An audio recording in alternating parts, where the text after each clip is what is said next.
como eu estava dizendo, muitas histórias bíblicas, elas são usadas, às vezes, por pessoas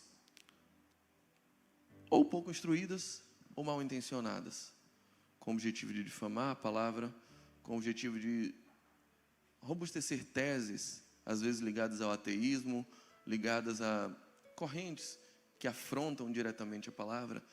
E um dos textos mais utilizados por ateus, de uma forma geral, para descredibilizar a Bíblia, para mostrar um Deus que não é esse Deus de amor que muitas vezes pregamos, que não seria um ser misericordioso, que não teria o caráter de pai, que teria um caráter vingativo, sanguinolento, desproporcional, desarrazoado. É esse texto que nós vamos ler agora. Então eu peço a sua especial atenção para a gente falar sobre ele.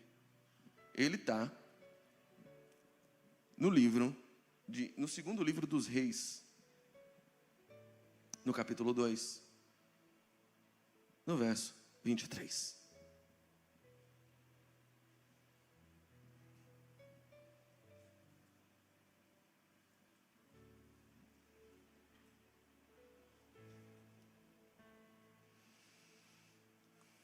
Segura que lá vem bomba. Segundo Reis, capítulo 2, verso 23, diz assim a palavra de Deus. O texto está projetado. De Jericó, Eliseu foi para Betel. No caminho, alguns meninos, em algumas versões tem rapazinhos, que vinham da cidade, que saíram da cidade, começaram a caçoar dele, gritando: sobe, calvo, ou sobe, careca. Voltando-se, olhou para eles e os amaldiçoou em nome do Senhor. Então 2 ursas saíram do bosque e despedaçaram 42 desses rapazinhos. E então de Betel prosseguiu até o Monte Carmelo e dali voltou a Samaria. Respira. Assustador, né? Aliás, esse texto, por ser talvez um dos textos mais assustadores da Bíblia, a história de um profeta. Olha como normalmente esse texto é contado e a impressão que a gente tem dele. Um profeta estava passeando, as pessoas, um grupo de crianças, olhou para ele e disse: vai careca, sobe careca. Zombou ele por causa da calvície. E aí, ele com raiva disso, amaldiçoou aquelas crianças e mandou 2 ursas devorar e comeram 42 crianças, porque chamaram ele de careca, porque chamaram de calvo.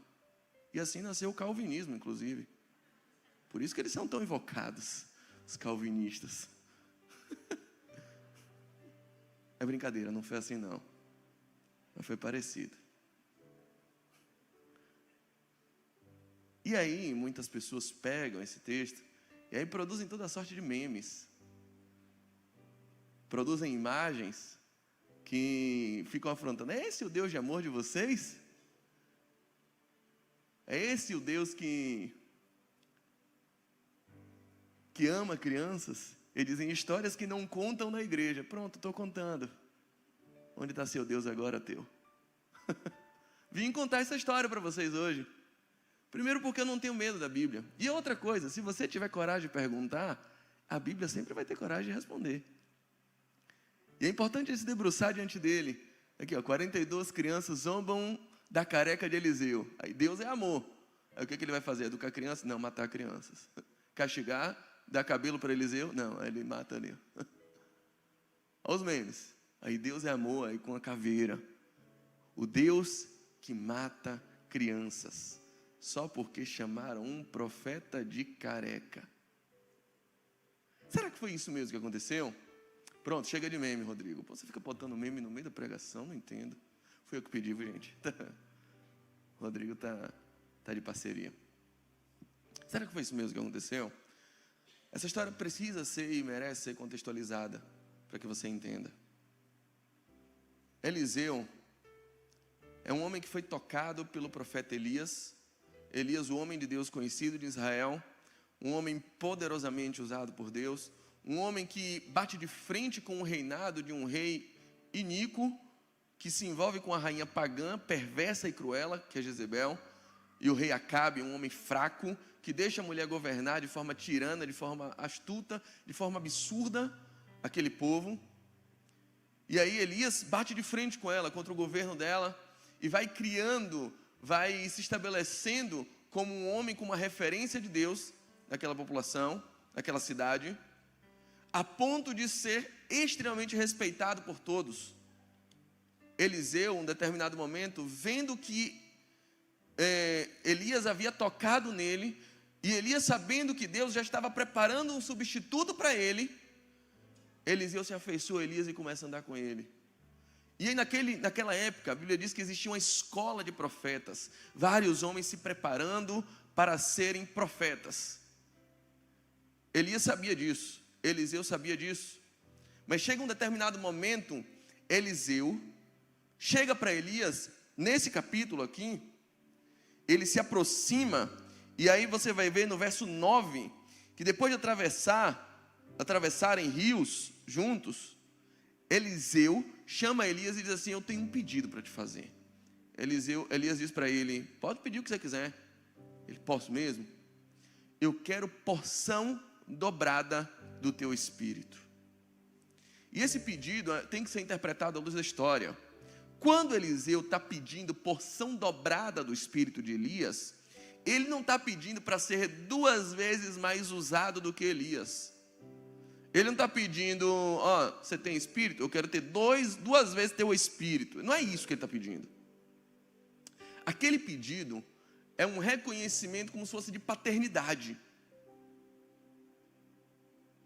Se você lembra algum detalhe da lei de Israel, quando um pai morria, quem é que ficava com a herança dobrada?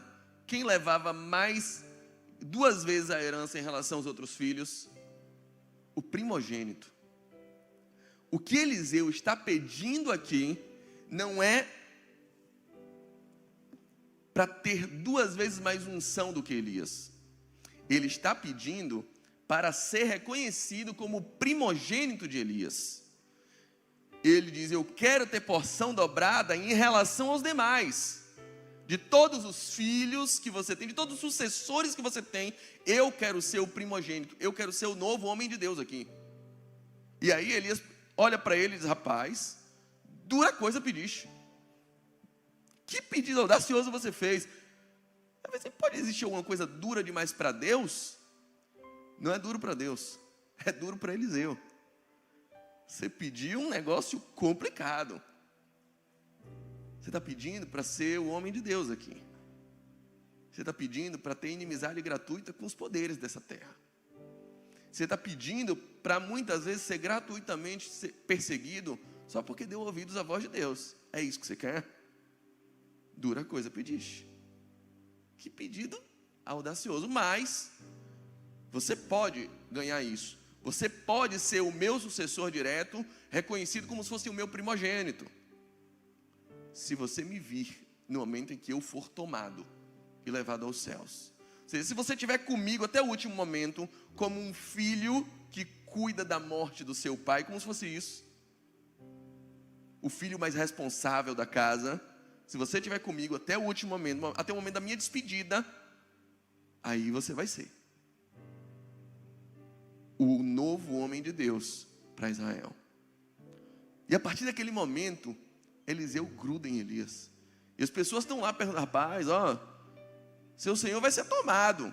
Ele vai embora, vai te deixar aqui. Ele: fique tranquilo, eu não saio do pé dele, vou ficar com ele até os últimos momentos. E ele vai sugando e absorvendo tudo o que Elias tinha para ensinar. Fica ali no pé de Elias. No pé de Elias, aí chega um momento, a Bíblia fala que, estando eles andando, vem uma carruagem de fogo e separa os dois. Aí Elias vai para lá, Eliseu vai para cá. E às vezes a gente vê ilustrações e pregações dizendo que Elias subiu numa carruagem de fogo. Até tem louvor em cima disso. Elias não sobe numa carruagem de fogo. Elias sobe num redemoinho. O texto é claro. Está aqui no verso. Você entendeu errado. Aliás, tem um episódio do Você Entendeu Errado, isso aí, Elias no carro de fogo. Pode procurar no YouTube depois. Aqui no verso 11, enquanto caminhavam, apareceu um carro de fogo, puxado por cavalo de fogo, que o separou. E Elias foi levado aos céus num redemoinho. 2 Reis, capítulo 2, verso 11.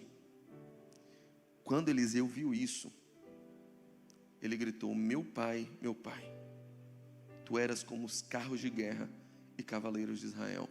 Essa é uma expressão que aparece 2 vezes na Bíblia. A primeira é aqui, e a segunda é quando Eliseu está perto de morrer, e um rei vai até Jeoás, vai até a casa dele para fazer um pedido, e usa essa expressão, que é uma expressão de luto. É uma expressão que indica desespero, indica luto, indica tristeza. Elias vai embora e Eliseu está de luto. Eliseu está angustiado. Agora sou eu. Agora não tem mais ninguém. Sabe o dia que você sai da maternidade com o bebê acabou de nascer, a médica dá alta para você, você vê, o que eu faço com ele? Não tem mais a enfermeira lá para ajudar a trocar a fralda, dar banho. Aí você leva, aí você chega em casa. E aí, velho, você não me conhece, eu não te conheço. Você gosta de quê? Tem batata frita aqui na geladeira. E ele olha para sua cara. Ele não sabe pedir, você não sabe dar. É aquele desespero que dá. Os primeiros dias de um bebê, rapaz, pai de primeira viagem. Meu Deus do céu. Vocês estão sentindo falta de Silas aqui, né? Silas, meu irmão. Está tendo essa experiência agora. Está vendo o bicho pegar. Está com o bebezinho em casa. E os meus dias sozinho. E agora, o sentimento que Eliseu tenha. E agora? O que eu faço?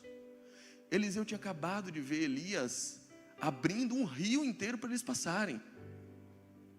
E agora, quando Eliseu perde Elias, o que ele vê? Um rio. Ele se desespera. Aí ele pega a capa de Elias. Primeiro ele rasga a roupa dele toda, de angústia, de tristeza. Pega a capa de Elias que caiu. Pega a capa de Elias e joga na água. E começa a gritar: onde está o Deus de Elias? Verso 14. Onde é que está o Deus de Elias? Ele ainda está na sombra de Elias. Ele ainda está angustiado porque Elias sumiu. E aí o rio se abre. E ele passa. Ele está com a sombra de Elias sobre ele. E ele vai caminhando. A Bíblia diz que Elias estava vindo de Betel para Jericó. E aqui, depois que as pessoas saíram procurando Elias por 3 dias, e procuraram, e ninguém encontrou, Eliseu respira e fala assim: ele foi embora mesmo. Eu vou ter que seguir minha vida. Eu vou ter que caminhar. E a Bíblia diz que ele começa a fazer uma caminhada em outro sentido. Enquanto Elias estava caminhando e chamou ele para ir de Betel até Jericó, agora está Eliseu saindo de Jericó e indo para Betel, de propósito fazendo o caminho contrário de Eliseu, ou de Elias. Eliseu está fazendo o caminho contrário de Elias, traçando a sua própria jornada.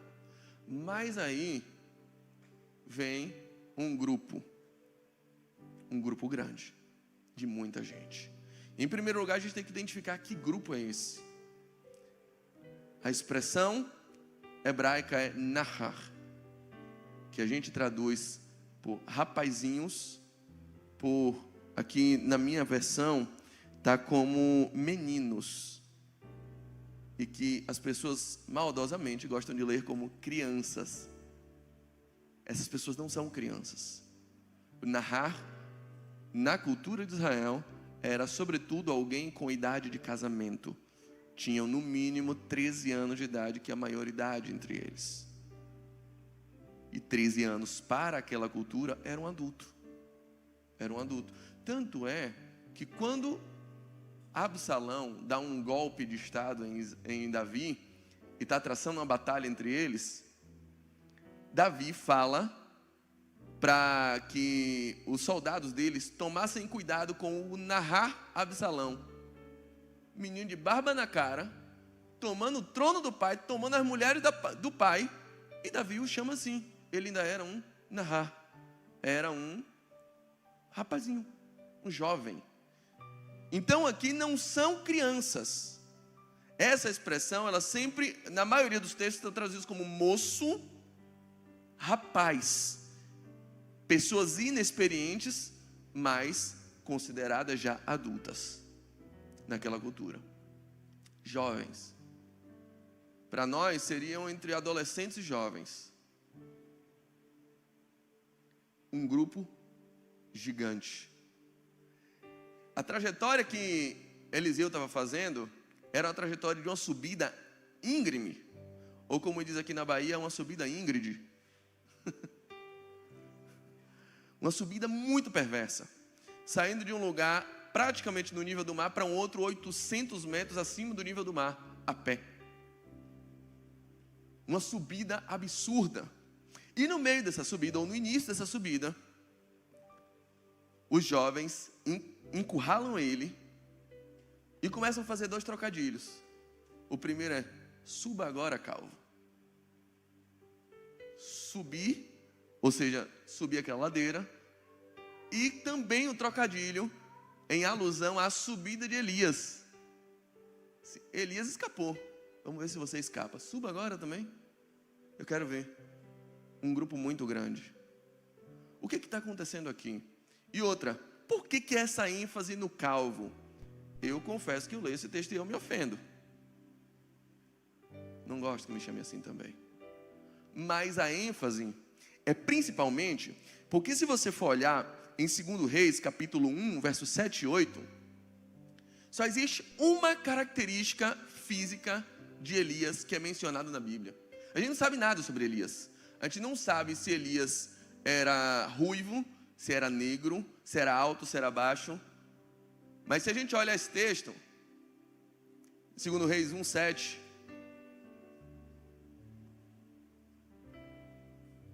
eu vou tentar olhar aqui então.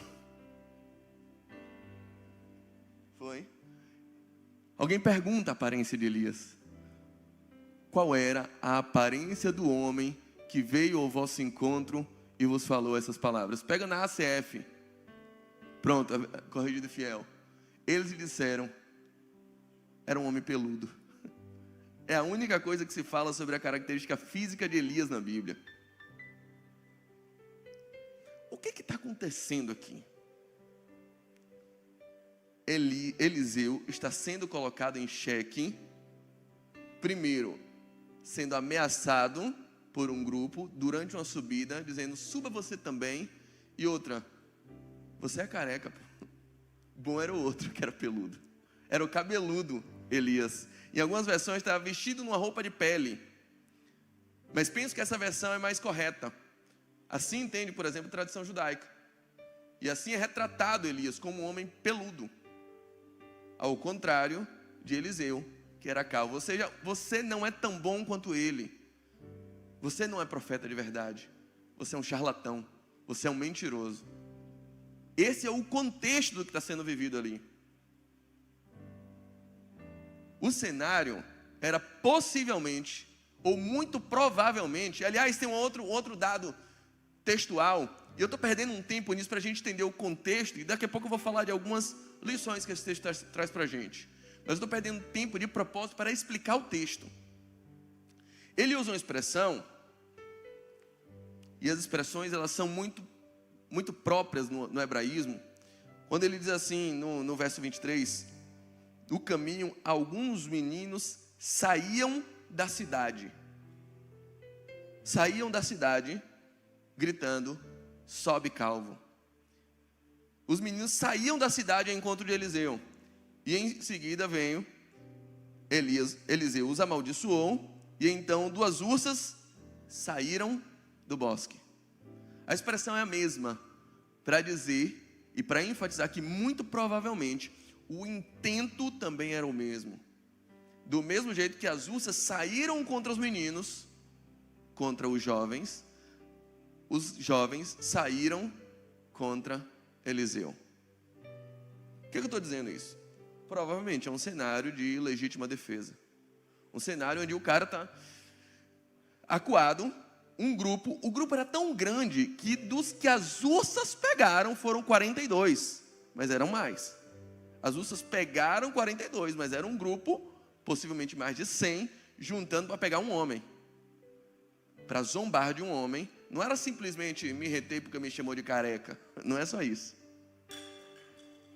O texto no original, ele dá para a gente outros elementos que fazem a gente entender o que está acontecendo. Eliseu está angustiado, de luto, tentando afirmar seu ministério profético, e está sendo colocado em xeque, está sendo desafiado por um grupo de pessoas que estão dizendo que na verdade ele não é profeta, coisa nenhuma, profeta é o peludo que foi embora, e desafiando ele, prove agora que você é profeta mesmo, suba aí igual outro, ou tente subir essa ladeira agora, a gente quer ver.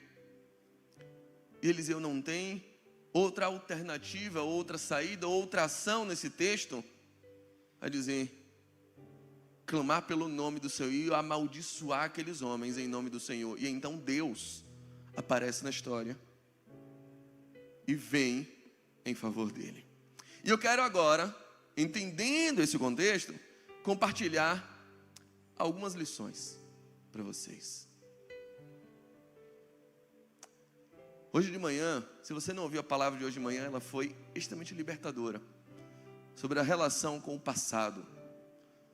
Eu acho que o pastor Diogo colocou ela na internet e o título foi Quero trazer à memória o que me dá esperança. Acho que ele colocou esse título.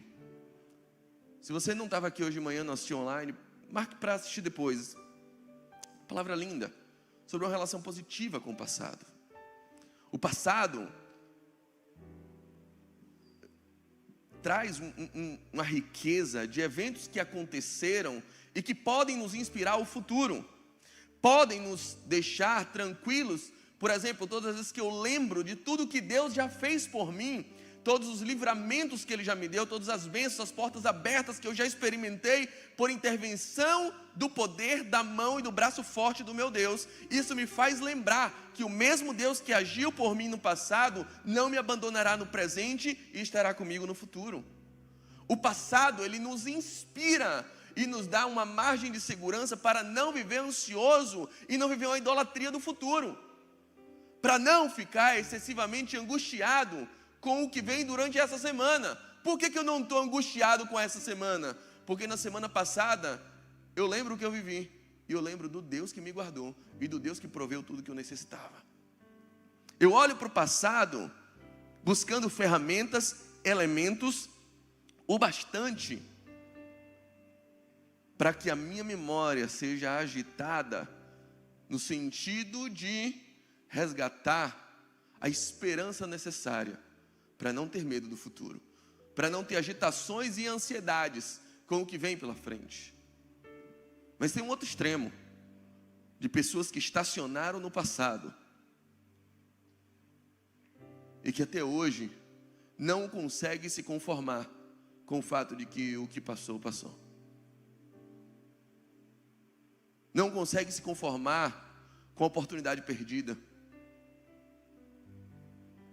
com a porta que fechou, com a pessoa que se foi, com o castelo que desmoronou. E todos os dias você vive incompreendido e num não lugar no seu presente, porque a sua memória ainda ficou no passado. Eliseu estava de luto e dependendo exclusivamente das suas lembranças sobre o que viveu com Elias. Eliseu estava num luto tão forte, para você entender, que até o clamor dele é atendido por animais que simbolizam luto. Quando ele clama e vem ursas, por que não vieram leões para devorar aqueles jovens? Não são leões que saem, são ursas. A ursa, em Israel, é um animal típico de luto. Se você olhar, por exemplo, em Provérbios capítulo 17, Salomão vai dizer que às vezes é melhor encontrar uma ursa que foi separada dos seus filhos, aquela ursa que está de luto porque perdeu os filhos, do que discutir com um idiota. Discutir com gente tola. Às vezes é melhor encontrar duas ursas que foram separadas dos seus filhos. Se você olhar em 2 Samuel capítulo 17, a gente vai ver também Uzai aconselhando Absalão, dizendo: olha, tome cuidado, seu pai é bravo. E os homens dele são valentes, são ferozes, iguais ursas separadas dos seus filhos. É animal típico de luto. Aquele animal que reage com violência pela separação. E é isso que sai de Eliseu naquele dia. Eliseu está preso ao passado. Eliseu está ficcionado por experiências passadas, pelo que ele já viveu, pelo que já se foi, pelo poder de Elias. Ele está sem acreditar que ele pode traçar uma trajetória diferente, que ele pode também ser usado igualmente, ou com o mesmo poder, mas com uma identidade diferente. E ele sabe como ele e Elias são diferentes um do outro. Então ele está estacionado no passado, e ele não quer acreditar que Deus tem coisas para realizar na vida dele. O passado é inspirativo, mas ele não pode ser uma âncora na sua vida. Aceite o que passou.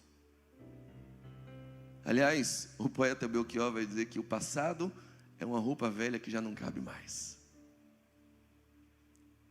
E a gente precisa entender isso. E principalmente por uma razão. Tem um filme, ficou muito famoso há algum tempo atrás, chamado Meia-Noite em Paris. De homens que eram saudosistas, de um homem que era extremamente saudosista, um poeta. Ele, eu queria era viver nos anos 20 lá na França.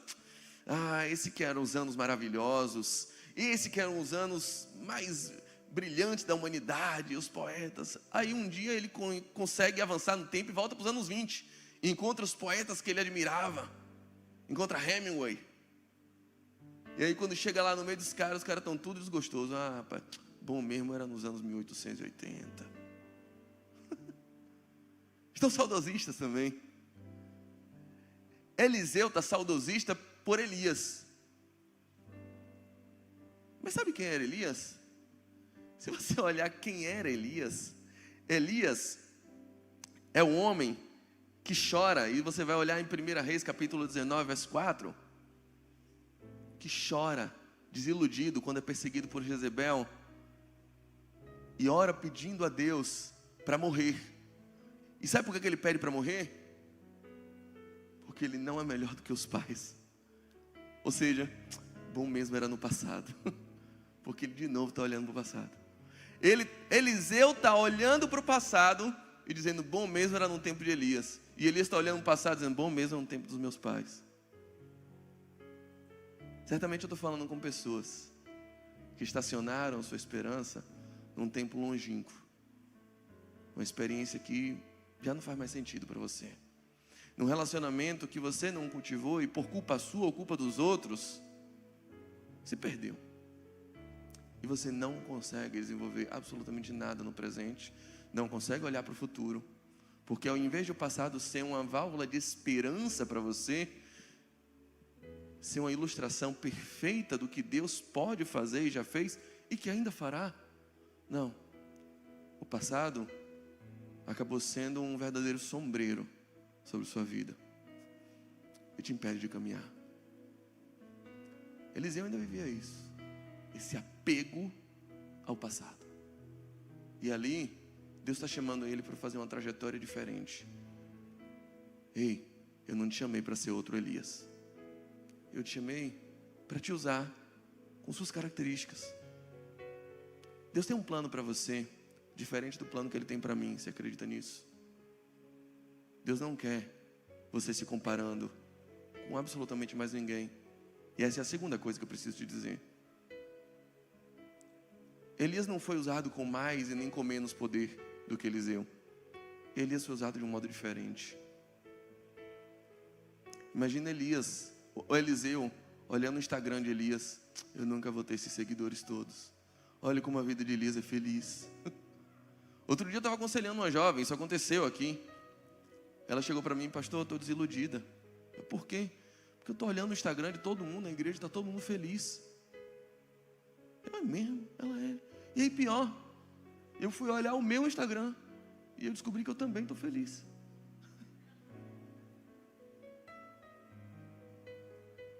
Esses mecanismos de comparação que a gente vai criando são tolos, são perda de tempo. E você vai querendo a vida que Deus preparou para outra pessoa, os planos que Ele preparou para outras pessoas, e vai achando que os seus não são tão poderosos assim, porque eles não são iguais aos das outras pessoas, porque não é a mesma unção que está sobre Elias, que está sobre você, e você vai sofrendo, angustiado, e deixando de viver o caminho exclusivo seu. A vida é ao vivo e irrepetível. O que você está vivendo hoje nunca foi vivido na história por ninguém. O que Deus quer viver com você, Ele nunca viveu com ninguém. Para de ter medo de não ser tão bom quanto os seus pais, quanto os Elias a quem você tem idolatrado, a quem você tem feito como um objeto. Eu queria ser igual aquele casal. Só ele sabe o que é o peso de ser aquele casal. Para você, Deus tem uma história exclusiva, totalmente diferente. Veja, Elias é poderosamente usado para trazer seca. Elias é usado por Deus para profetizar e ficar sem chover durante 3 anos e meio. Já Eliseu é poderosamente usado para trazer fartura. Quando Samaria é cercada pela Síria, é Eliseu que é usado para dizer: amanhã, essa hora, vai haver abundância de pão aqui em Israel. Totalmente diferente. Um profetiza para vir seca, outro profetiza para vir fartura. Ambos poderosamente usados pelo Espírito de Deus. Cada um do seu jeito.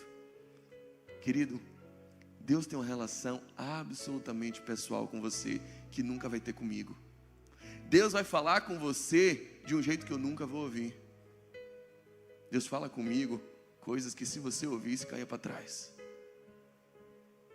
É entre mim e Ele. Não se meta.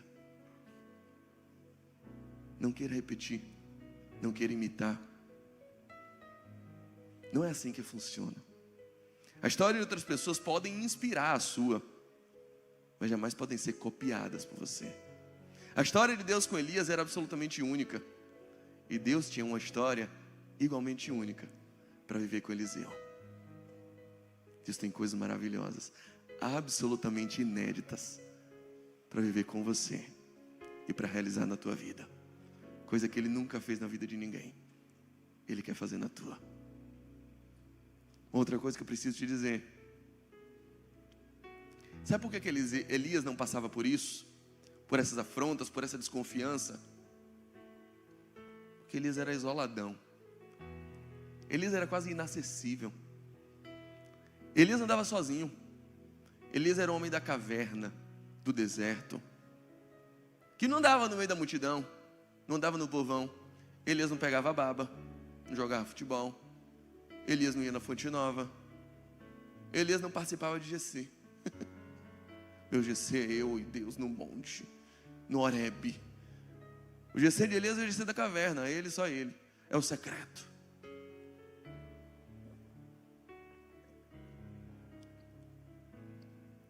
Ninguém sabia dos podres de Elias, das falhas de Elias. Ninguém sabia. Eu vou te dizer uma coisa para você. Terceira lição. A solidão é uma falsa segurança. Andar isolado, mas é melhor, não confie mais em ninguém. Também não vai sorrir com mais ninguém. Também não vai chorar com mais ninguém. Mas você não sabe o que eu já sofri? Claro que eu sei. Já foi afrontado aqui na igreja, né? Já teve um trauma religioso. Um pastor mentiu para você. E daí? A gente corre o risco de chorar um pouquinho quando se deixa cativar. Quem disse foi o Pequeno Príncipe. Acontece. Veja, a solidão, embora tenha preservado Elias dessa desconfiança do povo, cobrou um preço caríssimo. Quando Elias sentiu fome, sabe quem alimentou ele? Corvos. Isso está em 1 Reis capítulo 17. Primeiro ele é alimentado por corvos, que vão até ele num ribeiro e dão pão para ele, porque não tinha um filho de Deus perto dele, porque ele era isoladão. Ninguém sabia das falhas dele, ninguém via ele acordando cheio de remela, ninguém via ele contando piada sem graça, mas também ninguém estava ali estendendo a mão para ele, porque ninguém sabia da necessidade dele. Ninguém sabia quando ele estava chorando. Ninguém sabia quando ele estava sofrendo. É isso mesmo que você quer para você? É mais seguro? Não. A solidão, o isolamento é uma falsa segurança.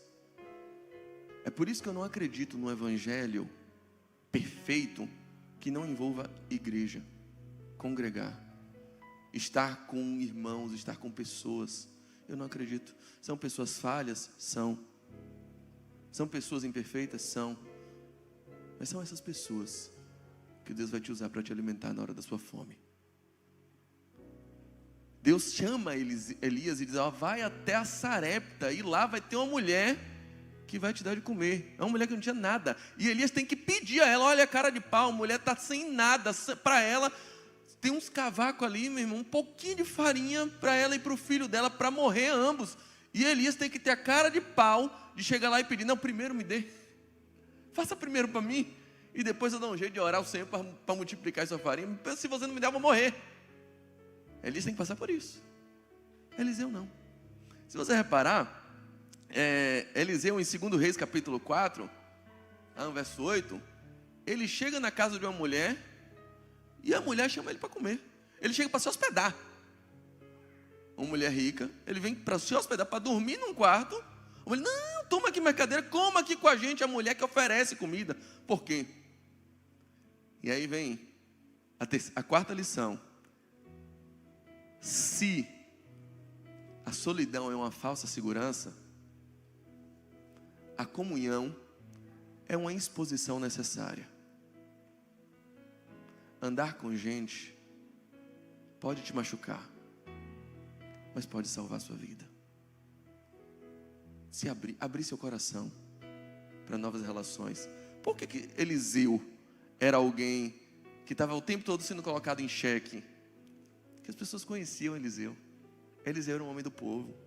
Eliseu, quando é chamado por Elias, ele é tocado, e ele tinha uma junta de bois, estava arando a terra.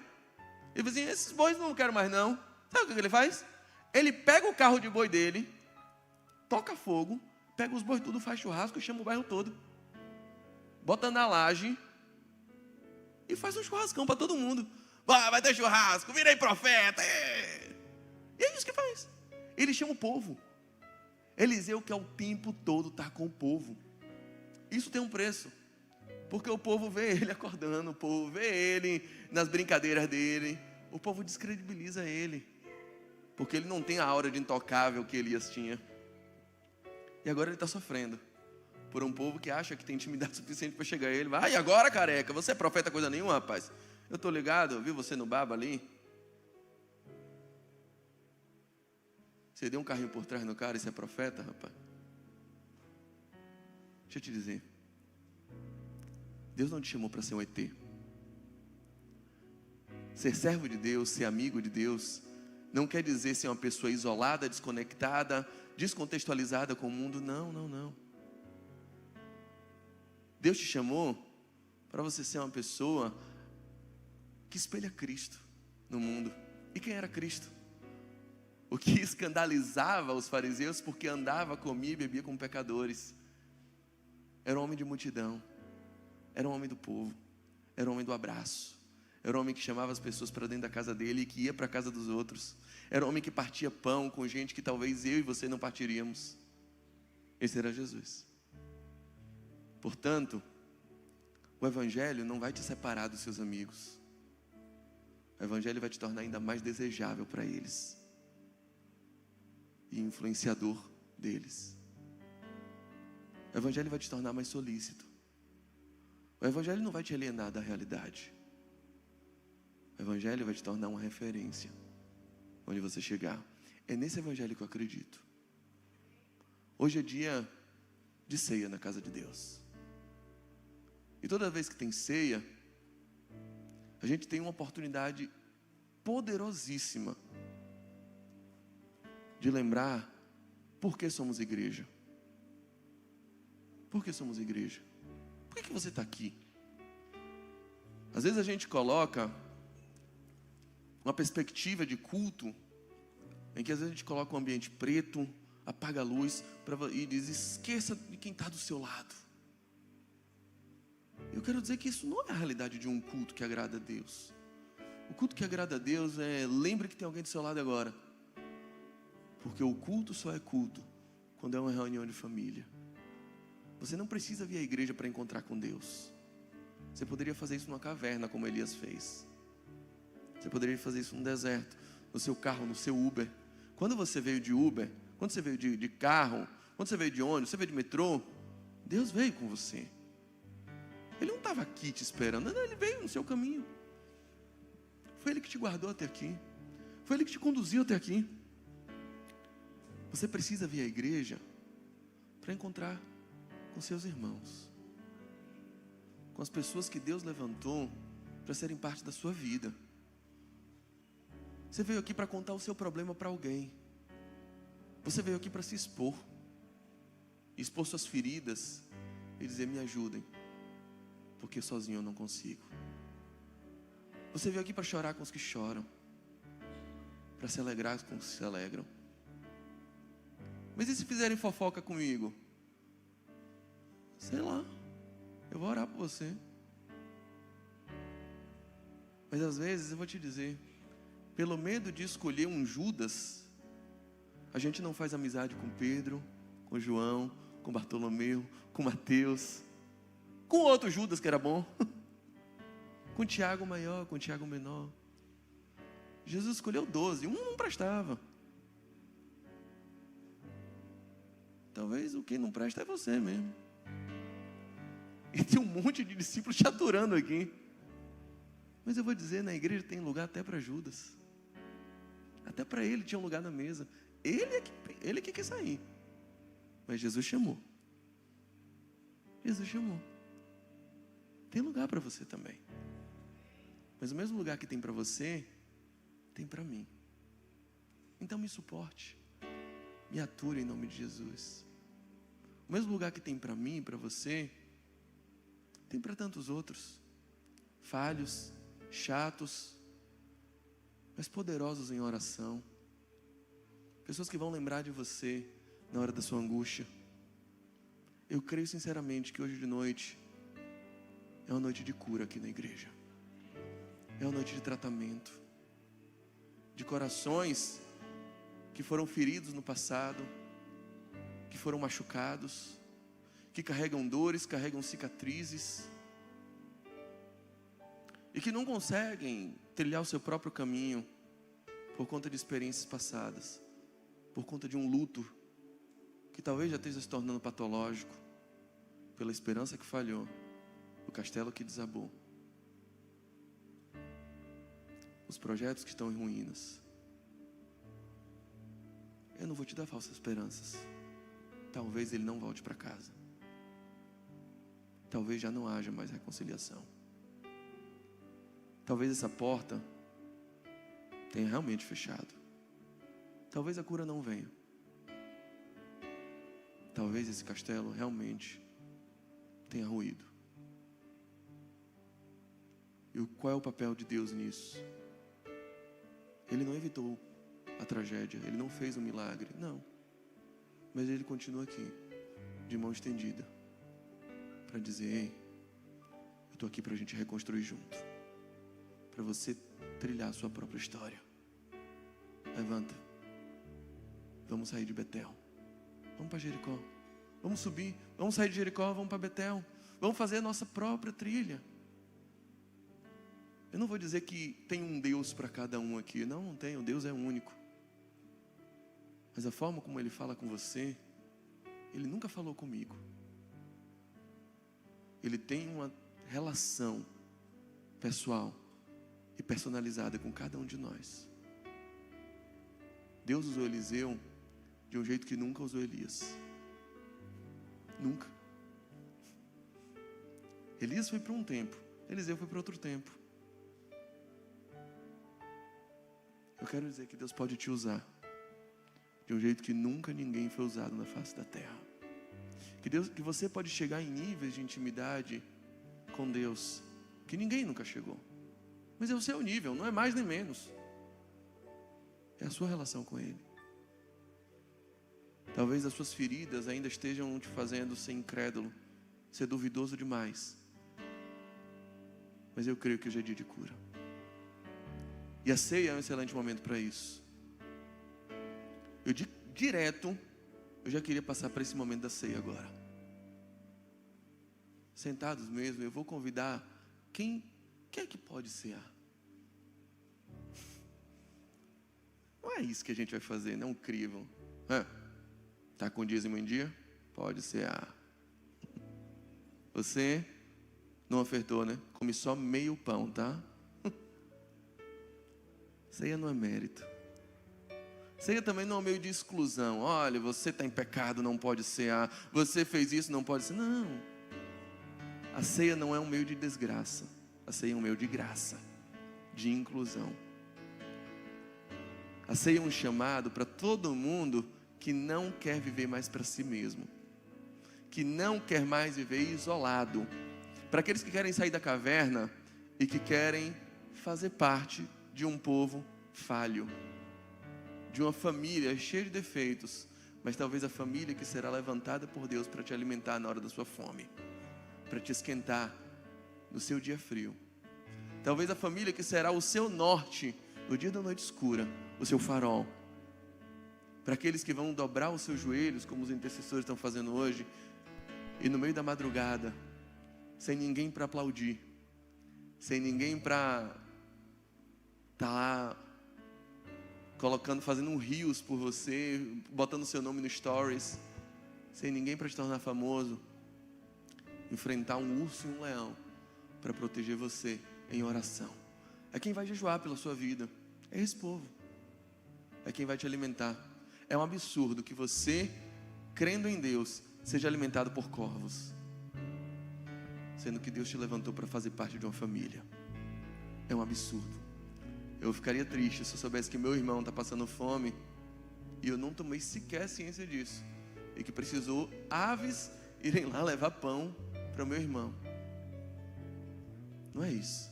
O Evangelho não é sobre isso. O Evangelho te oferece um ombro em forma de gente para você chorar, e te oferece um abraço em forma de gente para você comemorar.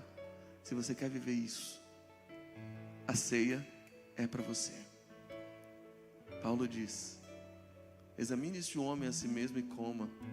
Aquele que come e bebe indignamente, come e bebe para a sua própria condenação. Por quê? Porque ele não discerniu o corpo de Cristo. Ele não discerniu que ele é parte de um corpo, que ele é parte de uma família. Ele não quer membrar, ele quer vir comer e ir embora. Quem faz isso, come e bebe indignamente. Quem vem aqui só para se alimentar, para receber a sua bênção, mas não quer envolvimento, esse sinceramente, se cear, só vai comer glúten para engordar. Não faz sentido essa ceia. A ceia é um partir do pão com a consciência de pertencimento e de fazer parte da família de Deus. E essa ceia, quando vivida dessa forma, ela cura. Porque aquilo que você trouxe de casa vai alimentar alguém, e aquilo que outra pessoa trouxe vai alimentar você. E pode ser que você esteja com uma doença tão grande, chamada orgulho, chamado ego, que só se cura com o pão feito pelo seu vizinho, que só se cura com o abraço de outro, e quando você olha para outro e se preocupa com ele. A ceia é um momento de cura.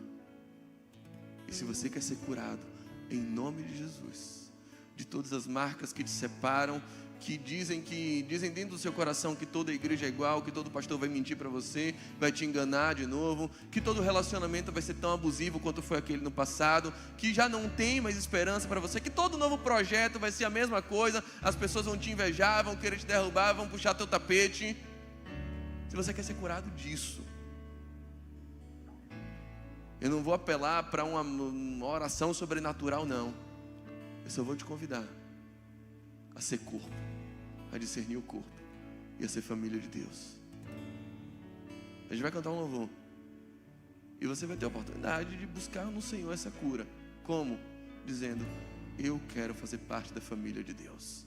Se você quer fazer parte dessa família, se você quer pertencer, tome do pão, tome do vinho e espere. Vamos comer todos juntos.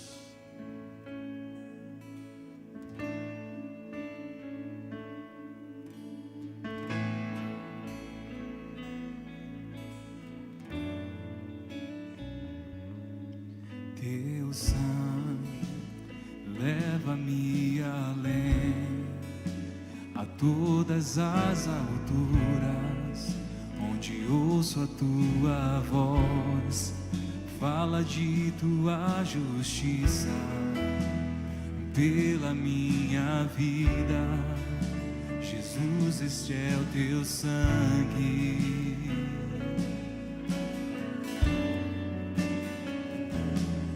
Tua cruz mostra a tua graça, fala do amor do Pai que prepara para nós um caminho para Ele, onde eu posso me achegar somente pelo sangue.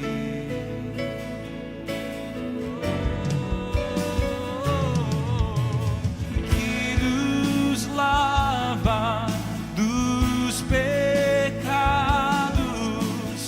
que nos traz restauração.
Família de Deus na liberdade.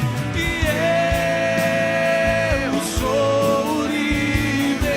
Eu sou livre, eu sou curado pelo poder do Espírito Santo que atua no corpo de Cristo, da família de Deus.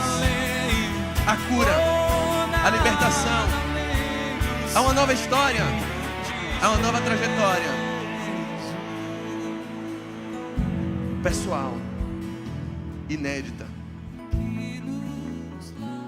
algo que você ainda não viveu, diferente da sua experiência passada, diferente da experiência dos outros, com passos que cabem nas suas pernas e um chamado individual que agora ecoa nos seus ouvidos.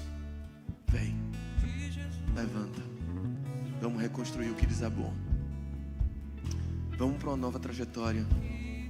Vamos caminhar junto. Você não vai sozinho. Ele vai com você. Ele está segurando a sua mão. Não vai ser do mesmo jeito de Elias. Vai ser diferente. Sim, vai ter desafios. Eliseu não precisou sair na mão com aqueles jovens. ele invocou e o Senhor saiu em defesa dele. Há um Deus que vai sair em sua defesa quando você precisar. Pode ser que as coisas apertem, pode. Vai ser fácil? Não, não vai. Ter um novo relacionamento, começar de novo, ter uma nova trajetória, nada disso vai ser simples. Mas há um Deus que vai sair em sua defesa. Há um Deus que vai te dar sustento. Há um Deus que vai pegar na sua mão e vai dizer: ei, você caiu hoje, você errou hoje, você pecou hoje, você se magoou de novo hoje, mas eu estou aqui para a gente caminhar junto, e amanhã você vai acertar. É assim.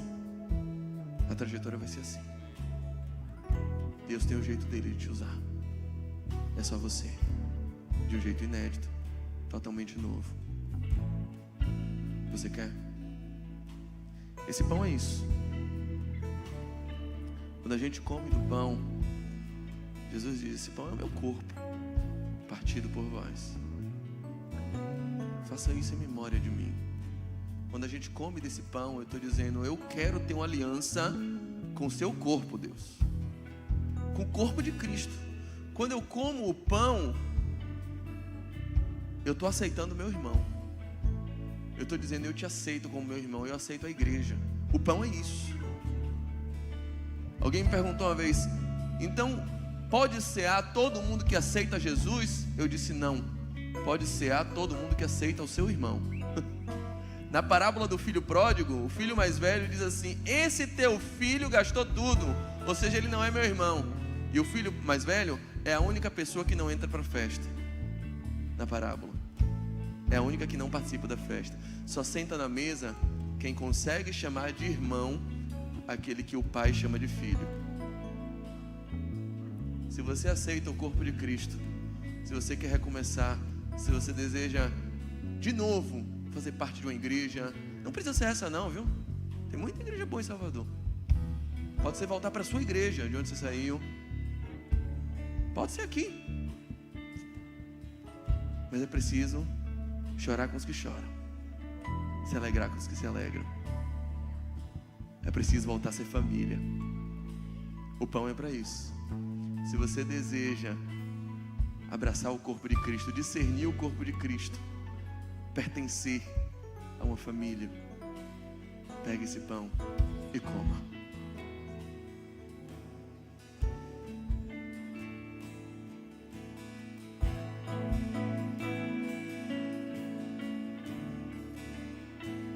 E semelhantemente, depois de cear, ele tomou o cálice.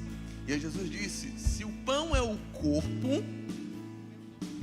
esse cálice é um novo acordo, é um novo testamento, é um novo pacto do meu sangue. Comendo o corpo, você diz sim para a igreja. Mas bebendo o cálice, você diz um novo sim para Cristo. Você abraça a obra da cruz.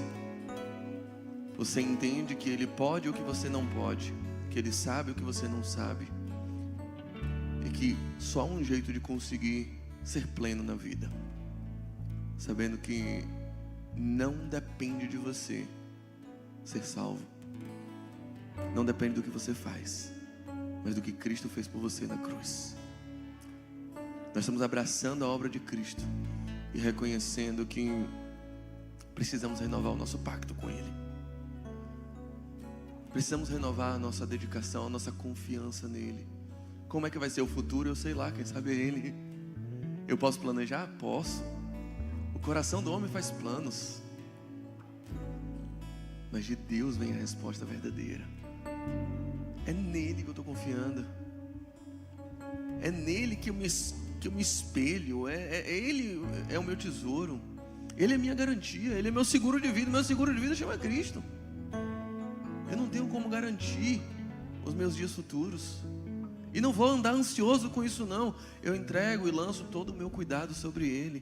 Eu confio na obra da cruz, eu confio na obra de Cristo. Eu estou selando um novo pacto com Ele todos os dias. Eu bebo esse sangue em memória dEle, para lembrar que Ele fez na cruz o que eu nunca tinha condição de fazer. Ele fez por mim o que eu não faria por ninguém e não poderia fazer nem por mim mesmo. Ele era o Cordeiro imaculado, Ele não tinha falha, Ele não tinha pecado. Ele vivia uma vida proba, reta, íntegra, educada, gentil, ética, que eu não vivo.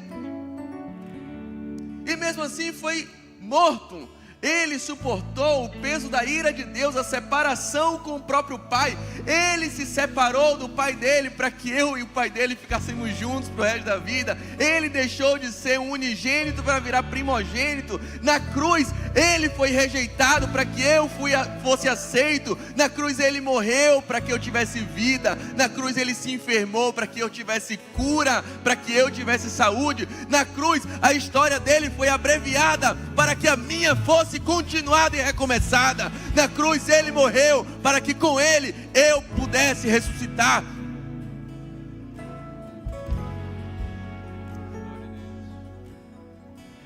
Esse cálice é esse acordo. Eu abraço a obra da cruz. Eu confio em Cristo. Eu não estou me guiando pelos meus talentos, pelo meu mérito, por aquilo que eu posso, por aquilo que eu sei. Eu estou confiando em quem sabe. Eu estou confiando em quem pode. Eu estou abraçando Ele. Eu estou abraçando a obra da cruz. Jesus pode o que você não pode. Jesus sabe o que você não sabe. Se você quer fazer um novo pacto com Cristo, tome esse cálice e beba.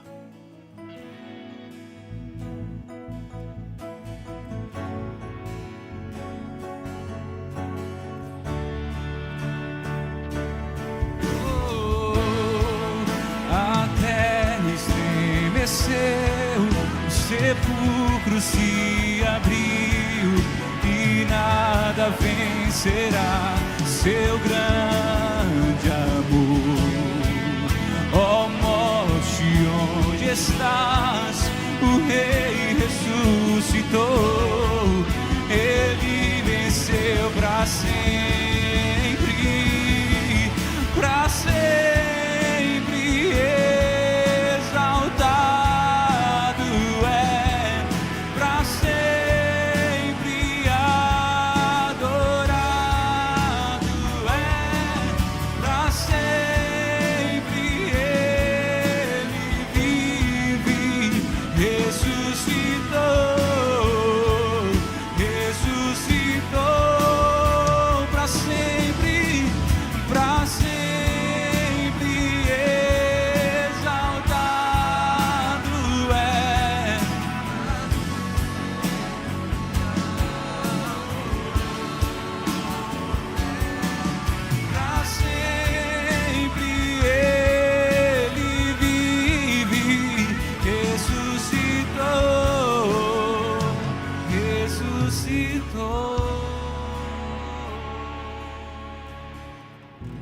Espero que hoje seu medo da Bíblia tenha diminuído, tá? Suas reservas com a Bíblia tenham diminuído.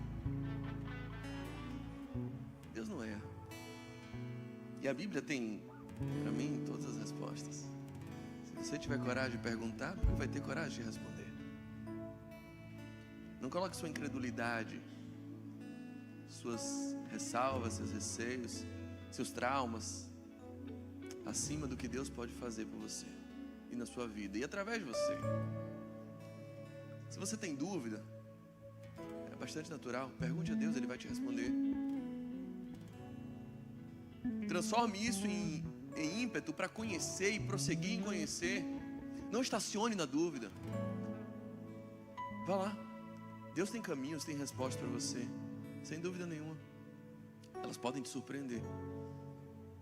E essas respostas podem tornar você alguém muito mais forte na sua fé.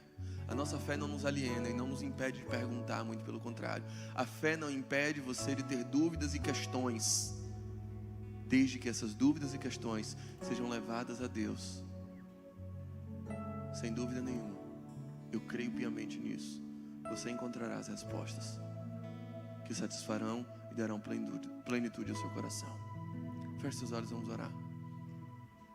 Pai, te adoramos pela riqueza da Tua palavra, pela beleza da Tua santidade, pela doçura da Tua bondade, da Tua misericórdia. Te adoramos por tudo isso, pelos pactos que o Senhor celebra conosco e renova todos os dias. Obrigado pelas novas oportunidades que temos todas as manhãs de vivermos algo novo contigo, vermos novas histórias. Que as histórias do passado nos inspirem a crer e a confiar que o Deus que atuou na vida de Elias, na vida de Eliseu, na vida de Abraão, de Isaac e de Jacó, continua agindo nos dias de hoje. Mas que essas histórias também nos inspirem a observar que cada um dos seus filhos no passado viveu histórias diferentes, únicas. E da mesma forma, o Senhor, com toda a criatividade que o Espírito Santo sempre teve, certamente criará coisas novas para nós. Nos dará novas oportunidades, eventos inéditos que ainda podemos viver contigo, com a tranquilidade e a confiança de crer que o Deus que nunca falhou até hoje não falhará conosco, mas com a expectativa de que o Deus que usou servos no passado nos usará de modo totalmente diferente, ainda não visto na face da terra.